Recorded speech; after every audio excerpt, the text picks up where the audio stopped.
Martineau. Le préféré du règne animal. Bonjour, les petits lapins. Faut-il privatiser Poste Canada? Hein? Il y en a qui attendent des passeports, il y en a qui attendent des chèques par la poste, puis ça se règle pas. Alors, il y a beaucoup de gens qui disent peut-être que ça serait privatisé, ça serait peut-être mieux. On va parler avec Vincent Geloso, qui est économiste senior à l'Institut économique de Montréal. Salut Vincent. Bonjour.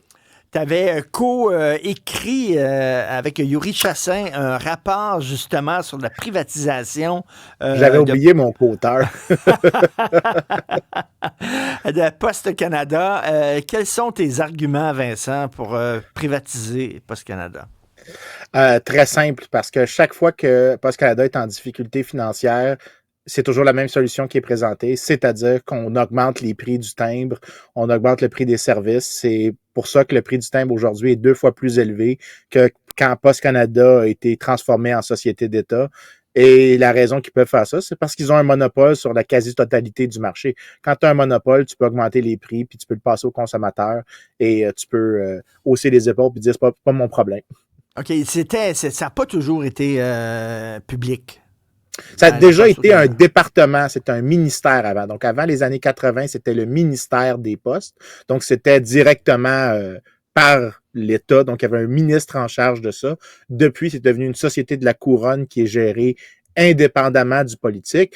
Mais c'est une distinction qui n'est pas vraiment substantive dans le sens que si Poste Canada a des difficultés financières, c'est toujours le contribuable qui arrive à celui qui sort le chèque et qui doit payer pour les déficits, pour les éponger, soit directement avec des transferts du gouvernement vers la société d'État ou via des prix plus élevés.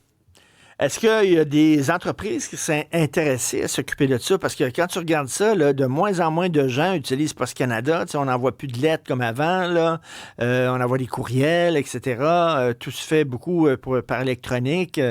De temps, puis les colis, ben, c'est UPS ou alors c'est Amazon et tout ça. Est-ce que c'est intéressant pour une entreprise de vouloir acheter Poste Canada, mettons? Oui, puis probablement que ce qui se passerait, c'est que le service changerait. Donc, on peut regarder vers l'Europe. Il y a 3 endroits en Europe où est-ce qu'il y a 2 choses qui se sont passées. On a ouvert le marché à la concurrence, donc il n'y avait plus de monopole d'État, mais on a aussi vendu la société d'État. Ces 3 pays-là, c'est les Pays-Bas, l'Autriche et l'Allemagne. Dans ces 3 pays-là, les prix ont baissé suite à la privatisation, à la libéralisation. Les qualités des services, donc les délais de service ont été réduits, donc ça prend moins de temps pour livrer des items. Et l'une des grandes compagnies, DHL, est une des compagnies de laquelle on reçoit des items justement par la poste. Elle compétitionne aux États-Unis, elle compétitionne dans plusieurs marchés. Ouvrir à la concurrence, ça ouvrirait justement à ces compagnies-là qui sont très efficaces et qui font plusieurs types de services différents en plus des colis et des lettres. Écoute, Vincent, corrige-moi si je fais erreur, mais c'est-tu déficitaire actuellement pour le gouvernement Poste Canada? C'est-à-dire, ça leur coûte plus cher que l'argent que ça rapporte?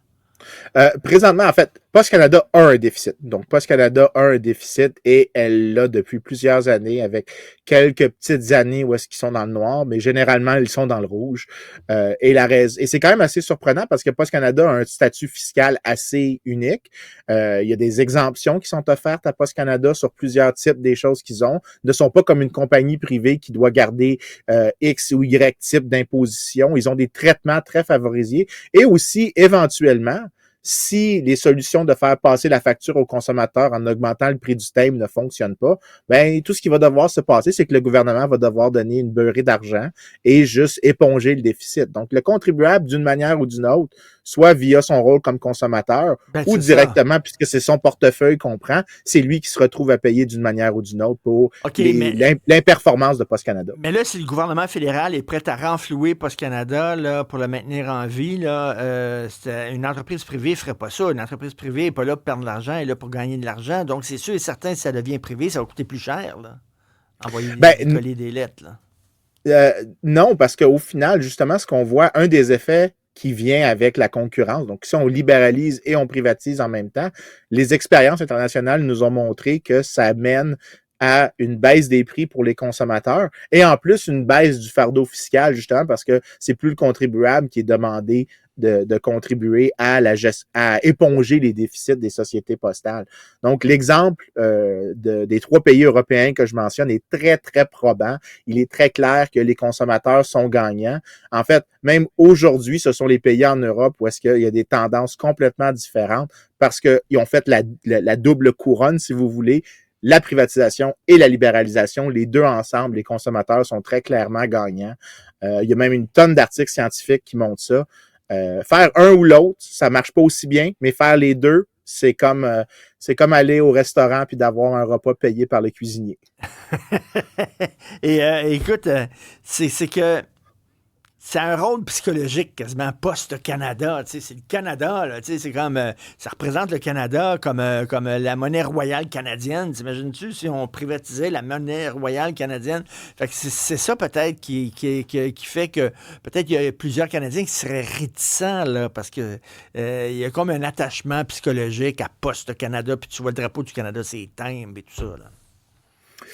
Je dirais que j'ai pas cet attachement-là, étant donné le fait qu'éventuellement, il y a quelqu'un qui doit payer. C'est toujours très cher payé pour un attachement sentimental. Le seul argument que je trouve qui est intéressant, c'est celui des gens qui disent les gens dans les régions éloignées. Mais il y a une réponse très simple à ça. On a déjà des exemptions fiscales qui sont données, des crédits d'impôt, excusez-moi, pour les gens en région éloignée. Tout ce qu'on a besoin de faire, c'est d'augmenter un petit peu la définition pour couvrir les gens dans les milieux ruraux qui ont moins d'accès aux services, pour compenser pour le coût plus élevé, pour pas que les gens dans 90% du pays, ceux qui vivent proche des grandes villes, se retrouvent à payer beaucoup plus cher pour un service qui est largement imperformant depuis plus que 2 décennies maintenant. Les régions ont le dos large. Hein. C'est la même chose pour la SAQ. On a besoin de la SAQ pour les régions, on a besoin de la SAQ pour les régions éloignées, etc. Là. Donc, ça fait que on libérise, on ne casse pas le monopole de la SAQ à cause de ça. Les excuses sont faciles, les solutions sont efficaces. Vincent Geloso, économiste senior à l'Institut économique de Montréal. Merci beaucoup. Bonne journée. Ça fait plaisir. Salut.